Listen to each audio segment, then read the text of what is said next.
आपका आज की वीडियो में। स्वागत आज है। जो वीडियो में लेकर आए इसका टाइटल है how India build its highest mountain railway. तो चलिए जानते हैं इस वीडियो में लेने से पहले इस वीडियो के चैनल का ओरिजिनल लिंक आपको हमारी वीडियो के डिस्क्रिप्शन मिल जाएगा। सब्सक्राइब करिए, लाइक शेयर को फॉलो करेंगे चैनल को। उसके अलावा व्लॉगिंग चैनल के इंस्टाग्राम लिंक भी हमारी वीडियो के डिस्क्रिप्शन मिल जाएगा। सब्सक्राइब करिए, लाइक शेयर को फॉलो करें। चलिए देख लेते हैं ये वीडियो। दार्जिलिंग टॉय ट्रेन देश की सबसे ऊंची रेलवे लाइन है। 2250 मीटर हाइट पर बनी देश की पहली माउंटेन रेलवे भी है, जो आज से 143 साल पहले 1881 में खुली थी। आज ये एक आइकॉनिक पार्ट है रेलवेज का, जो वेस्ट बंगाल में दार्जिलिंग को सिलीगुड़ी से जोड़ता है 88 किलोमीटर से। टोटल 17 स्टेशन को कनेक्ट करती है ये लाइन, और न सिर्फ इंडिया की बल्कि एशिया की भी सबसे पुरानी नैरो गेज रेलवे लाइन है। ये पूरी तरह से डिफिकल्ट माउंटेनस टेरेन में चलती है, जिसमें 6 जिगजैग्स और 3 लूप्स बनाए गए हैं स्मूथ एलिवेशन पाने के लिए। और जब से इसको यूनेस्को वर्ल्ड हेरिटेज साइट का दर्जा मिला है, तब से टूरिस्ट इसको काफी ज्यादा इस्तेमाल करने लगे हैं। उनके लिए स्पेशल स्टीम लोकोमोटिव्स के साथ ट्रेन चलाई जाती हैं, जो 1880 में पहली बार चली थी। इनमें 3 कोचेस होते हैं और हर कोच में 44 सीट्स। रूट में एक आइकॉनिक बटासिया लूप भी है, जो ट्रेन को स्टीप स्लोप्स पर चढ़ने के लिए बनाया गया है। आज ये एक पॉपुलर टूरिस्ट डेस्टिनेशन बन गया है। पिछले साल इस लाइन ने लगभग 21 करोड़ रुपए का रेवेन्यू जनरेट किया,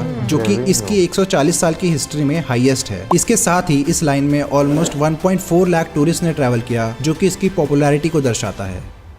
दार्जिलिंग आज तो काफी सुंदर शहर है पिक्चरेस्क व्यूज के साथ, लेकिन पहले ये किंगडम ऑफ सिक्किम का पार्ट था, जहां लेप्चाज और भूटियाज इंडिजिनस ट्राइब्स रहती थी। ये पहले खाली हिल साइड होती थी, जो कि 1870s तक नेपाल के गोरखा किंगडम ने पूरे रीजन को इन्वेड किया, जिसमें प्रेजेंट डे दार्जिलिंग का रीजन भी शामिल था। वो टीस्टा रिवर तक पहुंच गए, जिसके आगे भूटान की टेरिटरी शुरू होती थी। तब ब्रिटिश ईस्ट इंडिया कंपनी ने इस रीजन में इंटरेस्ट दिखाना शुरू किया अर्ली 19th सेंचुरी में, उधर के क्लाइमेट की वजह से। उन्होंने फिर रीजन में इंटरफेयर करना शुरू किया, जो गोरखास को पसंद नहीं आया। इसकी वजह से governor general of Bengal Warren Hastings ने वॉर डिक्लेयर कर दिया नेपाल पर 1814 में एंग्लो नेपलीज वॉर। 1.5 साल चलने के बाद गोरखास ने हार मान ली और दार्जिलिंग वापस दे दिया सिक्किम को और रिट्रीट हो गए। 1829 में 2 ईस्ट इंडिया कंपनी के ऑफिशियल्स ने एक क्रेसेंट माउंटेन रिज देखी, जो उन्हें पसंद आई एक सैनिटोरियम रिजोर्ट बनाने के लिए, जहां पेशेंट्स और लोग जो इंडिया की गर्मी से सफर कर रहे हैं, वहां जाकर आराम करके ठीक हो सके। ये आइडिया गवर्नर जनरल ने एक्सेप्ट किया और ऐसे जन्म हुआ दार्जिलिंग का।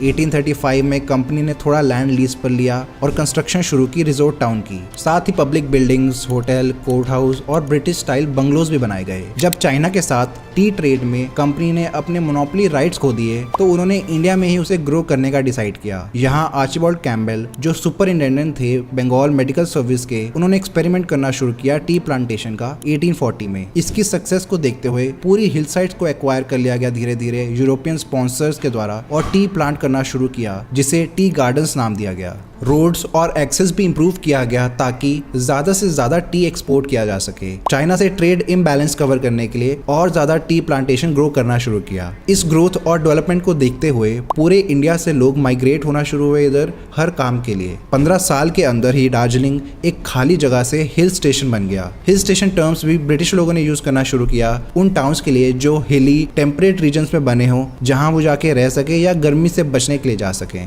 1850 से 70 के बीच दार्जिलिंग में 56 टी गार्डन्स बन गए थे, जहां 8000 से ज्यादा लेबरर्स काम करने लगे। और वही फिगर 20th सेंचुरी के खत्म होने तक 100 टी गार्डन्स हो चुकी थी, और 64,000 लोगों को एम्प्लॉयमेंट देने के साथ। इसके अलावा ब्रिटिश राज के ऑफिशियल्स ने भी हिल स्टेशंस में ट्रैवल करना शुरू किया समर्स में। इस बढ़ती माइग्रेशन और ट्रैवलर्स को केटर करने के लिए 1872 में दार्जिलिंग हिमालयन रेलवेज को अनाउंस किया गया पहली बार। 6 साल बाद 1878 तक एक रेलवे लाइन कलकत्ता से सिलीगुड़ी तक बनाई गई, जो हिमालय के फुट हिल्स पर पड़ता है। वहां से दार्जिलिंग को कनेक्ट करना फिर भी काफी मुश्किल टास्क साबित हो रहा था, डिफिकल्ट माउंटेनस टेरेन की वजह से। तभी एक East Indian Bengal railway company के एजेंट फ्रैंकलिन प्रेस्टाज ने गवर्नमेंट के सामने प्रपोजल रखा एक स्टीम ट्रैमवे लाइन बिछाने के लिए सिलीगुड़ी से दार्जिलिंग तक, और अगले साल तक उसे मंजूरी भी मिल गई। इसको बनाने का एक और पर्पस था कि दार्जिलिंग तक आने वाले सामान जैसे राइस और व्हीट की ट्रांसपोर्टेशन कॉस्ट को कम करना, और लोकल इंडस्ट्रीज खासकर टी प्लांटेशन की कमर्शियल वायबिलिटी को इम्प्रूव करना। इन्हीं सब कारणों से इतनी जल्दी अप्रूवल मिला और कंस्ट्रक्शन शुरू हो पाई। बनाते वक्त सबसे बड़ा चैलेंज उभर के आया हिल कार्ट रोड पर लाइन को बिछाना कम स्लोप के साथ। हिल कार्ट रोड एक 70 किलोमीटर लंबी रोड है सिलीगुड़ी से दार्जिलिंग के बीच। ये मेन मार्केट, रेजिडेंशियल और टूरिस्ट एरियाज को जोड़ती है। ये इसलिए भी इतनी डिफिकल्ट है क्योंकि इसमें कई स्टीप ग्रेडियंट्स और शार्प कर्व्स मौजूद हैं, जो कि रेलवे लाइन के लिए बुरी खबर होती है। इसके अलावा मानसून सीजन में हेवी रेनफॉल की वजह से इसमें लैंडस्लाइड लैंडस्लाइड्स और सॉइल इरोजन देखने को मिलता है, जिसने इस कंस्ट्रक्शन को और डिफिकल्ट बना दिया। लेकिन इन सब चैलेंजेस के बावजूद स्किल इंजीनियर्स इसे बनाने की प्रॉपर प्लानिंग कर रहे थे। जिलैंडर्स आर्बटनॉट एंड कंपनी को हायर किया गया इसे एग्जीक्यूट करने के लिए। उन्होंने मैनचेस्टर इंग्लैंड में based messrs Sharp Stewart company से 8 स्टील लोकोमोटिव्स मंगाई, जो कि स्टीप स्लोप्स में आसानी से चल पाए। 2 साल में इसका सिलीगुड़ी से टिंडरिया का स्ट्रेच भी खुल गया, जिस पर वाइसरॉय लॉर्ड लिटन ने खुद ट्रैवल किया जब वो पहली बार दार्जिलिंग आए। अगले साल तक पूरा स्ट्रेच दार्जिलिंग तक खुल गया 4 जुलाई 1881 को। ये 82 किलोमीटर लंबी लाइन है, जिसका हाईएस्ट स्टेशन है घूम, 2257 मीटर ऊंचाई पर स्थित। पहले साल इस ट्रेन ने 8000 पैसेंजर्स और 380 टन गुड्स कैरी किए। अगले साल सुखना और गयाबारी के बीच 4 लूप्स और 4 जिगजैग्स बनाए गए, ताकि ग्रेडियंट को और स्मूथ बनाया जा सके। इन जिगजैग पाथ्स को स्विचबैक्स भी कहते हैं, जो स्टीप स्लोप्स को क्लाइंब करने या डिसेंड करने के लिए शार्प टर्न्स का इस्तेमाल करते हैं। 3 साल बाद लाइन को 400 मीटर एक्सटेंड करके दार्जिलिंग बाजार तक ले जाया गया, जिससे ये ट्रेन लोगों के लिए और एक्सेसिबल बन पाई। दार्जिलिंग बाजार उस टाइम का एक मेजर ट्रेडिंग हब होता था रीजन का, जहां ज्यादातर कमर्शियल एक्टिविटीज होती थी, खासकर टी बिजनेस से रिलेटेड। इसे फिर ज्यादा लोग इस्तेमाल करने लगे, जिसकी वजह से कुछ साल में स्टेशन को रिकंस्ट्रक्ट करने की जरूरत पड़ गई। नया स्टेशन इतने अच्छे से बनाया गया था कि 1897 अर्थक्वेक में भी इसे कोई नुकसान नहीं हुआ, जबकि कई घर डैमेज हो गए थे दार्जिलिंग और कुर्सियोंग के बीच। अगले 8 साल में इस लाइन पर ट्रैवल करने वाले लोगों की संख्या बढ़कर 29,000 हो गई और 31,500 टन सामान भी। राइस, फ्लावर और कोल के अलावा ये ट्रेन टूरिस्ट के बीच भी काफी पॉपुलर हो गई। ग्रोथ ऐसी ही बढ़ती रही नई सेंचुरी में भी, जब इसने 1 लाख नंबर को भी क्रॉस कर लिया। 1,74,000 पैसेंजर्स ने इससे ट्रैवल किया और 47,000 टन सामान के साथ 1910 में। ट्रेन की सर्विस और क्वालिटी थोड़ी और इम्प्रूव की गई और सिलीगुड़ी से किशनगंज का स्ट्रेच भी एक्सटेंड किया गया। टिंडरिया के पास सलीम हिल के टॉप को फ्लैटन करके नए रेलवे वर्क की साइट बनाई गई ट्रेन को मेंटेन करने के लिए। इन सब की वजह से टोटल पैसेंजर्स बढ़कर 2.5 लाख पहुंच गए और 60,000 टन सामान के साथ। फ्रेट में flower, rice, T, potatoes, salt, sugar और मेटल सबसे ज्यादा ट्रांसपोर्ट किए जाते थे इसमें। बढ़ते हुए बिजनेस से रेलवे को और ज्यादा जगह चाहिए थी, तो इसलिए अपने हेडक्वार्टर को उन्होंने दार्जिलिंग से कुर्सियोंग शिफ्ट कर दिया। इस लाइन का सबसे बड़ा लैंडमार्क 1919 में खुला बटासिया लूप कुर्सियोंग और दार्जिलिंग के बीच। ये एक छोटा सा लूप ट्रैक बनाया गया था ग्रेडियंट को और जेंटल बनाने के लिए, ताकि ट्रेन्स आसानी से क्लाइंब कर पाएं। इस लूप का रेडियस 42 मीटर्स है, जो ट्रेन को शार्प टर्न लेने में मदद करता है। लेकिन इसके बनने के बावजूद उस साल DHR की राइडरशिप में कमी देखने को मिली, जब इसका पहला मेजर कंपटीशन आया एक बस सर्विस के रूप में। बस इस रूट को सिर्फ 3.5 घंटे में पूरा कर सकती थी, ट्रेन से 1.5 घंटा कम। रोड थोड़ी इंप्रूव हुई थी पिछले कुछ सालों में, जिसका बसेस ने काफी फायदा उठाया। इसको चैलेंज करने के लिए रेलवे ने एक स्पेशल रेल कार इंट्रोड्यूस की, जो ज्यादा तेज चल सकती थी, लेकिन सिर्फ 9 पैसेंजर्स को कैरी कर सकती थी एक बार, तो इसलिए ये ज्यादा पॉपुलर नहीं बन पाई और बहुत जल्द सर्विस से निकाल दिया गया इसे। प्राइवेट कार्स और बसेस से कंपटीशन के बाद भी रेलवेज ने अगले दशक में बढ़ोतरी देखी। 2,58,000 पैसेंजर्स को और 80,000 टन सामान को ट्रांसपोर्ट किया 1930 में। तब ये 3 ट्रेन चला रहे थे एक डायरेक्शन में हर रोज और 2 लोकल सर्विस टिंडरिया और कुर्सियोंग तक। वर्ल्ड वॉर 2 के दौरान इसमें सडन इंक्रीज देखने को मिला, जब DHR ने मिलिट्री पर्सनल और सप्लाईज को घूम और दार्जिलिंग के कैंप्स तक ट्रांसपोर्ट करना शुरू किया। इसका मेन कारण था एलाइज के लिए एक प्रॉपर डिफेंस बनाना जापानीज थ्रेट के अगेंस्ट, जो बर्मा वाली साइड से आ रहा था। तब 39 लोकोमोटिव्स थी उनकी टिंडरिया वर्क्स के साथ, जिसमें 400 लोग काम कर रहे थे। स्पेशल एम्बुलेंस ट्रेन भी चलाई गई वुंडेड सोल्जर्स के लिए, जो दार्जिलिंग के सोनाटोरियम में जा रहे थे रिकवर होने के लिए। 1943 में 3,11,000 पैसेंजर्स और 76,000 टन सामान ले जाया गया। 1947 में दार्जिलिंग की लकड़ी वाली स्टेशन को नई कंक्रीट बिल्डिंग से रिप्लेस किया गया और अगले साल तक इस लाइन को इंडियन गवर्नमेंट ने खरीद लिया और इंडियन रेलवेज में मर्ज कर दिया गया। पार्टीशन में जो मेन लाइन का लिंक आसाम से टूट गया था, उसे रीबिल्ड करने के लिए किशनगंज से सिलीगुड़ी और सिलीगुड़ी से सिवोक वाले 2 सेक्शंस जो DHR के अंडर आते थे, उन्हें मीटर गेज ट्रैक से रिप्लेस कर दिया गया। नए जोन्स जब बनाए गए, तब DHR और आसाम की लाइंस को नॉर्थ ईस्टर्न जोन्स में डाल दिया गया। कुछ साल बाद फिर से इसे एक्सटेंड किया गया न्यू जलपाईगुड़ी तक 6 किलोमीटर से। तब से ये लाइन इतनी है 88 किलोमीटर लंबी। 610 mm या 2 फीट गेज ट्रैक्स यूज होते हैं पूरे रूट में, जिस पर ये टॉय ट्रेन चलती हैं। न्यू जलपाईगुड़ी में सी लेवल से 100 मीटर ऊंचाई से लेकर दार्जिलिंग में लगभग 2200 मीटर की हाइट तक क्लाइंब करती है ये ट्रेन। धीरे धीरे टाइम के साथ इस लाइन की इंपॉर्टेंस कम होती चली गई, मोस्टली रोड कंपटीशन की वजह से। पहले से बेहतर बसेस और ज्यादा एक्सेसिबल प्राइवेट व्हीकल्स और टैक्सीज की वजह से पैसेंजर्स ने ट्रेन को अवॉइड करना शुरू कर दिया। सेम चीज देखने को मिली फ्रेट मूवमेंट में भी, जब सामान और मेल को ट्रक्स और टेम्पो से ट्रांसपोर्ट किया जाने लगा। इसके अलावा रेगुलर इंटरप्शंस और सर्विस क्लोजर्स ने आग में घी छिड़कने का काम किया। लेकिन इन सब के बावजूद लोगों को इसकी वैल्यू टूरिज्म पर्पसेस के लिए दिखने लगी, जिसका फायदा भी उठाने की कोशिश की रेलवेज ने नई टूरिस्ट ट्रेन शुरू करके। 1999 में इनको एक और जीत मिली यूनेस्को के द्वारा दिए गए वर्ल्ड हेरिटेज साइट के खिताब के रूप में। देश की पहली रेलवे लाइन को यह ऑनर दिए जाने से लोगों में इसे देखने और इसमें ट्रैवल करने का नया उत्साह जाग गया, जिससे इसकी टिकट बुकिंग्स बढ़ने लगी। यूनेस्को, जो यूनाइटेड नेशंस की एजुकेशनल, साइंटिफिक और कल्चरल ऑर्गेनाइजेशन है, ऐसे ऑनर्स देती रहती है उन लैंडमार्क्स और एरियाज को जो कल्चरली, साइंटिफिकली या हिस्टोरिकली सिग्निफिकेंट हैं और वैल्यू देते हैं ह्यूमैनिटी को। आज दुनिया भर में 1199 वर्ल्ड हेरिटेज साइट्स हैं 168 कंट्रीज में फैली हुई। इनका एम होता है कि ये साइट्स कंजर्व की जा सके हमेशा के लिए। ये कई ऐसे एरियाज और मॉन्यूमेंट्स को बचाने में कामयाब रहे हैं जो डिस्ट्रॉय होने की कगार पर थे। जैसे इजिप्ट में नूबिया के मॉन्यूमेंट सेफगार्ड किए जब उधर नाइल रिवर पर एक बड़ा डैम बनाने लगी थी इजिप्ट की गवर्नमेंट। यूनेस्को हजारों ऑब्जेक्ट्स को रिकवर करने में कामयाब हुई, जिसे दूसरी जगहों पर ले जाया गया डैम बनाने से पहले। बढ़िया इनिशिएटिव है ये, जिससे दुनिया और ज्यादा कल्चरली वैल्यूएबल बन जाती है। दार्जिलिंग और देश की बाकी माउंटेन रेलवे को वर्ल्ड हेरिटेज स्टेटस देने का एम भी यही था कि इसे बंद ना कर दिया जाए यूजेज गिरने की वजह से। इसका एम सिर्फ प्रॉफिट कमाना नहीं, बल्कि देशवासियों को अपनी हिस्ट्री से वाकिफ करवाना भी है। वैसे तो दार्जिलिंग रेलवे को बंद करने का कोई प्लान नहीं था, लेकिन वर्ल्ड हेरिटेज साइट मिलने से इसमें एक नई ऊर्जा आई है, स्पेशली टूरिस्ट के बीच। तो इसमें नए कोचेस और सर्विसेज भी ऐड किए गए स्पेशली उनके लिए। आज इसमें टोटल 19 लोकोमोटिव्स हैं, 6 डीजल और 13 स्टीम। ये ग्लासगो की शार्प, स्टुअर्ट एंड कंपनी द्वारा बनाई गई थी, जो आज डिफंक्ट हो गई है। तो स्टीम लोकोमोटिव्स को रिपेयर करते वक्त उनके पार्ट्स मिलना थोड़ा डिफिकल्ट साबित हो जाता है आजकल। तभी रेलवेज ने खुद वो पार्ट्स बनाने का प्लान किया है, ताकि उन्हें दूसरे इंजन से पार्ट्स ना निकालने पड़े। पार्ट्स कैनिबलिज्म से आइकॉनिक स्टीम ट्रेन खत्म ना हो जाए। पिछले 143 सालों में तो दार्जिलिंग रेलवे ने बहुत फायदा पहुंचाया इस रीजन को। पैसेंजर्स, सामान और मेडिकल सप्लाईज को ट्रांसफर करने के अलावा एक बड़ा टूरिज्म अट्रैक्शन भी रहा है। सीनिक व्यूज से होती हुई छोटी सी ट्रेन जाती है कई कर्व्स, स्लोप्स और लूप्स के साथ, और रोड के साथ में भी चलती है काफी डिस्टेंस के लिए। पूरे रूट की 74% लेंथ में कर्व्स हैं और बाहर टी गार्डन्स और वैलीज का बढ़िया नजारा दिखता है। इसकी इंजीनियरिंग तो अंडर एस्टिमेट नहीं की जा सकती। आज भी ऐसी लाइन बिछाना काफी मुश्किल होता है, और इन्होंने तो ये 143 साल पहले कर दिखाया। आज की मॉडर्न कंस्ट्रक्शन टेक्निक्स ना होते हुए भी, तो ये अपने आप में काबिले तारीफ है।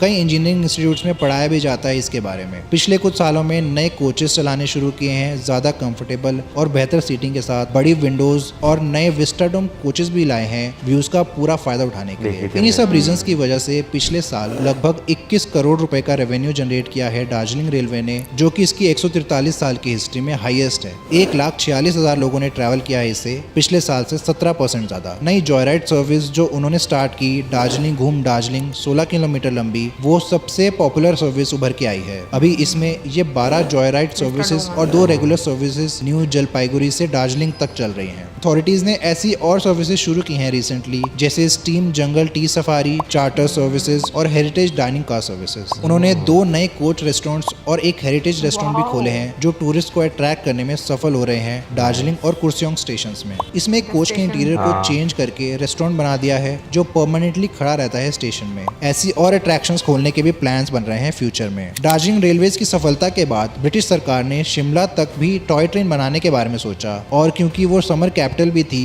तो ज्यादा ट्रैवल भी देखने को मिलता था उधर। कैलकाटा से शिमला जाने के लिए रेलवे लाइन दिल्ली से कालका तक बन चुकी थी 1891 में, जो हिमालय के फुटहिल्स पर खत्म हो जाती थी। पहाड़ों पर चढ़ने के लिए नैरो गेज टॉय ट्रेन ही बेस्ट ऑप्शन लग रहा था, इसलिए इसका ऑफिशियल प्रपोजल रखा गया 1898 में। अप्रूवल मिलने के बाद उसी साल काम भी शुरू हुआ, जिससे पूरी तरह प्राइवेट कंपनी फंड कर रही थी, दिल्ली अंबाला कालका रेलवे कंपनी। गवर्नमेंट से कोई एड और गारंटी नहीं ली उन्होंने, हालांकि लैंड फ्री में प्रोवाइड करवाया गया। पहला स्टेप था रफ टेरेन को ट्रैक के लिए थोड़ा प्रिपेयर करना, स्मूथ ग्रेड रखना ताकि क्लाइंब आसान रहे। इधर ट्रैक बिछाना एक बहुत बड़ा चैलेंज साबित हुआ स्टीप स्लोप्स और शार्प कर्व्स की वजह से। इंजीनियर्स ने इनोवेटिव टेक्निक्स का इस्तेमाल किया, जो वो दार्जिलिंग से सीख कर आए थे, जैसे जिगजैग ट्रैक्स और स्पाइरल लूप्स। पूरे रूट में 864 ब्रिजेस और 102 टनल्स हैं, जो कि एक इंजीनियरिंग मार्वल है अर्ली 20th सेंचुरी का। सबसे लंबी टनल बरोग टनल है, 1.1 किलोमीटर लंबी। कंस्ट्रक्शन का काम 3 साल में पूरा हुआ पूरी लाइन का, और ये 1909 में बनकर तैयार थी। तब के 1.6 करोड़ रुपए लगे इस पर, जिसके 2 साल के ऑपरेशन के बाद कंपनी को कोई प्रॉफिट की उम्मीद नहीं दिख रही थी, इसलिए इसे गवर्नमेंट ने खरीद लिया 1.7 करोड़ रुपीस में। 2008 में यूनेस्को ने इसे भी दार्जिलिंग की तरह वर्ल्ड हेरिटेज साइट का दर्जा दिया, इसकी हिस्टोरिकल और कल्चरल इंपॉर्टेंस देखते हुए। ये स्टेटस मिलने के बाद प्रिजर्वेशन एफर्ट्स भी बढ़ गए और इसे मेंटेन और कंजर्व करने के लिए कई स्टेप्स उठाए नॉर्दर्न रेलवेज ने। ऐसी ही एक और माउंटेन रेलवे है कांगड़ा वैली रेलवे। ये पठानकोट पंजाब से जोगिंदर नगर हिमाचल प्रदेश तक चलती है 164 किलोमीटर, जो कि इसे देश की सबसे लंबी नैरो गेज रेलवे बना देता है। कांगड़ा और कुल्लू वैली अपनी रिच टिम्बरवुड के लिए काफी पॉपुलर हैं, तो इनको एक्सट्रैक्ट करने के लिए इसे बनाने का प्लान रखा। कुछ चैलेंजेस के बाद इसे फाइनली खोल दिया गया 1929 में, जिसमें 993 ब्रिजेस, 484 कर्व्स और 2 टनल्स हैं पूरे रूट में। ये टूरिस्ट के बीच भी काफी पॉपुलर है, स्पेशली ट्रैकिंग और माउंटेनियरिंग एंथुसियास्ट के लिए, क्योंकि ये उन्हें बेस पॉइंट्स तक पहुंचाती है सीधा। इसलिए देश के सबसे इंपॉर्टेंट माउंटेन रेलवे में इसका नाम आता है आज। अगर हम माउंटेन रेलवे की बात कर ही रहे हैं तो उसमें स्विट्जरलैंड का नाम सबसे ऊपर आना चाहिए। वो सबसे ज्यादा ऐसी रेल लाइंस इधर ही मौजूद हैं जिन्होंने टूरिज्म प्रमोट करने के साथ माउंटेन को और एक्सेसिबल बनाया है। यहाँ की पहली माउंटेन रेलवे विट्सनाउ से रिगी के बीच में बनी थी 1871 में, जो यूरोप की भी पहली माउंटेन रेलवे बनी। इसकी सक्सेस ने फिर स्विट्जरलैंड और दूसरे देशों में नई रेल लाइंस को इंस्पायर किया। जंगफ्राउ रेलवे जो 1912 में खुली, नई एडवांसमेंट्स को दर्शाती है रेलवे कंस्ट्रक्शन में, क्योंकि जंगफ्राउ स्टेशन यूरोप का हाईएस्ट रेलवे स्टेशन बन गया 3400 मीटर ऊंचाई पर। ऐसी एक और ट्रेन ग्लेशियर एक्सप्रेस जो 1930 में खुली आइकॉनिक बन गई। 291 किलोमीटर रूट कवर करती है स्टनिंग लैंडस्केप्स के थ्रू। कनेक्टिविटी देने के साथ ही माउंटेन रेलवेज अपने आप में एक मेजर टूरिस्ट अट्रैक्शन बन गई हैं, जैसे दार्जिलिंग और शिमला लाइंस के साथ भी देखने को मिला है। इधर भी एक रेशियन रेलवे को यूनेस्को वर्ल्ड हेरिटेज साइट का खिताब मिला हुआ है। इसके अलावा दुनिया की स्टीपेस्ट रैक रेलवे भी इधर मौजूद है, प्लेटस रेलवे नाम से। 48% मैक्सिमम ग्रेडियंट के साथ इसे कॉग व्हील्स और पिनियन की मदद से चलाया जाता है। 1889 से चल रही है, जिसे हिस्टोरिक मैकेनिकल इंजीनियरिंग लैंडमार्क का भी ऑनर मिला हुआ है। तो ऐसे रेल लाइंस बनाना इंडिया में भी पॉसिबल है, काफी तगड़ी इंजीनियरिंग के साथ। स्विट्जरलैंड से काफी कुछ सीख सकती है इंडियन रेलवेज नई माउंटेन टॉय ट्रेन्स बनाने के लिए, जो टूरिज्म के साथ कनेक्टिविटी देने में मदद करेंगी उन अंडरसर्व्ड रीजन्स में। ऐसी ही एक माउंटेन रेलवे है USBRL, जो कश्मीर में बनाई जा रही है चेनाब ब्रिज के साथ। उसके बारे में जानने के लिए इस कार्ड पर क्लिक करें। धन्यवाद। भाई 1947 से पहले जो है ब्रिटिश राज में जो है बनने वाली जितनी भी चीज़ें अगर हम देखते हैं तो नो डाउट हमें जो है वो एक इंजीनियरिंग मार्वल जो है वो उस टाइम के लिहाज से लगती हैं, क्योंकि उसमें खासतौर पर रेलवेज़ की अगर बात की जाए तो नो डाउट भाई ब्रिटिश सरकार ने जहाँ जहाँ पे रेलवे जो है वो बिछा दिया आज के टाइम में जो है ना वो किसी मार्वल से कम नहीं है। क्योंकि अगर दार्जिलिंग की बात करें, कलका शिमला रेलवे की जो है बात करें, आपको उस रूट पे एक खूबसूरती और जब आप वो देखते हैं कि वो किस तरह बनी हुई है तो लिटरली आपको जो है ना वो एक इंजीनियरिंग मार्वल जो है वो लगते हैं। बेशक उन्होंने अपनी सुविधा के हिसाब से, अपने फ़ायदे के हिसाब से उन चीज़ों को बचाया, लेकिन जो है ना आज के टाइम में जिस तरह जो है वो लोगों को खैर फ़ायदा तो उस टाइम पे बहुत ज़्यादा दे रही थी, लेकिन अगर आज के टाइम में देखा जाए उसे टूरिज़्म पर्पज़ के लिए इस्तेमाल किया जा रहा है या उसे जो है जो आम पैसेंजर के लिए इस्तेमाल किया जा रहा है, एक अच्छी खासी इंपॉर्टेंस है उसकी। बिल्कुल, मैं मौजूद की बात से एग्री करूंगी। नो डाउट ब्रिटिशर्स ने जो भी किया उन्होंने अपने पर्सनल आप कह लो कि बेनिफिट्स के लिए चीज़ें की, क्योंकि बिजनेस के लिए अगर हम देखें तो उस पॉइंट ऑफ व्यू से किया। बट इस वीडियो में जितना भी कॉन्टेक्स्ट बताया गया, इवेंचुअली मैं ये बात बोलूँगी कि आज के टाइम में भी जिस तरीके से इसका एक लाभ उठाया जा रहा है, उसमें जो करंट गवर्नमेंट है उसका बड़ा इंपॉर्टेंट रोल है कि किस तरीके से उन्होंने उसको मेंटेन रखा। नो डाउट जिस तरह से आपको एक कर्व्स नज़र आते हैं, फिर टनल्स नज़र आती हैं, और मतलब ये एक डिफ़िकल्ट टेरन है। क्योंकि अगर हम लोग माउंटेन्स को देखें, आज के टाइम में भी हम लोग माउंटेन्स को देखें तो जब वहाँ पर कोई भी रेलवे की पटरी बिछाई जा रही होती है तो अच्छी खासी आपको दिक्कत जो है वो देखने को मिलती है। वेदर जो है मतलब उसका एक बहुत इंपॉर्टेंट रोल होता है। फिर बहुत मतलब आपको लैंडस्लाइडिंग जो है वो फेस करनी पड़ती है। तो इन सब चीज़ों को मद्देनज़र रखते हुए कि आने वाले टाइम में ट्रेन को कुछ भी ऐसी प्रॉब्लम्स ना फेस करनी पड़े या जो पटरी है उसमें प्रॉब्लम्स ना आए, क्योंकि बीच में उन्होंने बताया भी कि अर्थक्वेक आया भी था, बिल्कुल, लेकिन इसको कोई एज सच कोई प्रॉब्लम नहीं हुई। तो मुझे ये लगता है कि मतलब जो जितना खूबसूरत रूट उन्होंने बनाया उस टाइम पर, और जो भी उस टाइम के इंजीनियर्स हैं, अनडाउटेडली उनका बहुत बड़ा योगदान है इस प्रोजेक्ट में। और मैं कहूँगी कि वो एक इंजीनियरिंग मार्वल भी है। लेकिन आज जिस तरीके से लोग, और मैं कहूँगी कि इस चीज़ को एंजॉय कर रहे हैं, वो उसमें इसलिए मैं करंट गवर्नमेंट को बहुत इम्पॉर्टेंट उसका एक योगदान मतलब मेरे मुताबिक है, क्योंकि आई थिंक अगर हम देखें ना दुनिया में बहुत कम चीज़ें ऐसी रह गई हैं जो कि हमें थोड़ी ना मतलब आप कह लो कि 100-200 साल पुरानी इतनी प्रिजर्व फॉर्म में नज़र आती हैं जो कि ऑपरेटेड भी हों। तो दार्जिलिंग टॉय ट्रेन की अगर हम लोग बात करें, एक तो बहुत ही सीनिक व्यू है और जिस तरीके से लोग जो हैं उसको मतलब इस्तेमाल भी कर रहे हैं, इंजॉय भी कर रहे हैं, और जब इसको यूनेस्को हेरिटेज का भी एक दर्जा दिया गया उसके बाद जो उसकी इनकम में और उसके आप कह लो कि टूरिस्ट में बढ़ोतरी देखने को मिली। तो मतलब ये चीज़ें वाकई में मैं कहूँगी कि आपको फ़ायदा देती हैं और मतलब गवर्नमेंट को इस पर काम करना चाहिए। ये देखें ना कि क्या नाम है, गवर्नमेंट जो है वो चीज़ों को प्रिजर्व करके रखे या उससे जो है वो चलाती रहे, तो इसमें नो डाउट गवर्नमेंट का भी जो फायदा होता है। गवर्नमेंट की जो है स्ट्रेटेजी वो बहुत ज़्यादा फायदे नहीं ना देखती, नहीं देखती। बिल्कुल हकीकत है। अभी देखें इंडिया में आपको टॉय ट्रेन के नाम से जो है वो 3-4 जो है वो लाइन्स जो है वो नजर आती है, स्ट्रेच जो है वो नजर आते हैं जहाँ पे चलते हैं। मतलब पाकिस्तान में भी अगर मीटर गेज की जो बात है ये इनकी चला सकते हैं। बहुत सारे ट्रैक्स अभी पाकिस्तान में मीटर गेज हैं, लेकिन क्या है कि भाई उन्हें जो है बिल्कुल ही सिरे से जो है बंद कर दिया गया है। इवन के जो है अगर देखा जाए तो भाई अपने पूरे इंडियन सब कॉन्टिनेंट में जो है इसमें कोई शक नहीं कि भाई ब्रिटिशर्स ने अपने फ़ायदे के लिए जो है वो चीज़ें की हैं, लेकिन जो है ना जीती जागती इंजीनियरिंग मार्वल्स जो है वो छोड़कर जो है वो गए हुए हैं। तो भाई नो डाउट कई चीज़ों में जो है उन्होंने बहुत सारी करप्शन भी की, बहुत ज़्यादा तंग भी किया, लेकिन कई चीज़ें जो है ना वो हमें ऐसी देकर गई कि इंडिया तो उसे बहुत अच्छे तरीके से लेकर जो है वो आगे चला। क्योंकि पाकिस्तान में हम रेलवे के हालात देखते हैं ना, तो हमें जो मेन रूट पे भी जो है ना बस चंद ट्रेनों को छोड़कर जो है ना बाकी ट्रेनें जो है वो खस्ता हालत में ही दिखाई देती हैं। हम ब्रिटिशर्स को बता रहे हैं तुम जितने मर्जी बड़े इंजीनियर हो, हम तुम्हें खराब करके बताएंगे और दिखाएंगे कि कैसे चीज़ें खराब की जाती हैं। इवन के मैंने लास्ट टाइम बताया था, मैं एक जगह गया था वहाँ पर क्योंकि कुछ ट्रैक्स अपग्रेड कर दिए जाते हैं जहाँ पे ट्रेनों की रवानी ज़्यादा रहती है, जहाँ पर नहीं रहती वो ट्रैक्स वैसे ही छोड़ दिए जाते हैं। तो वहाँ पे वो 1894 का कि पता नहीं 18 समथिंग का जो है ना वो ट्रैक वहाँ पर लगा हुआ था। अच्छा। तो इतना मेरा तो ख्याल है कि भाई वो जितना पुराना ट्रैक है ना उसे तार के म्यूजियम में जो है वो रख देना चाहिए कि लोग देख सकेंगे भाई वो कितनी पक्की चीज़ें जो है वो बना कर गए थे।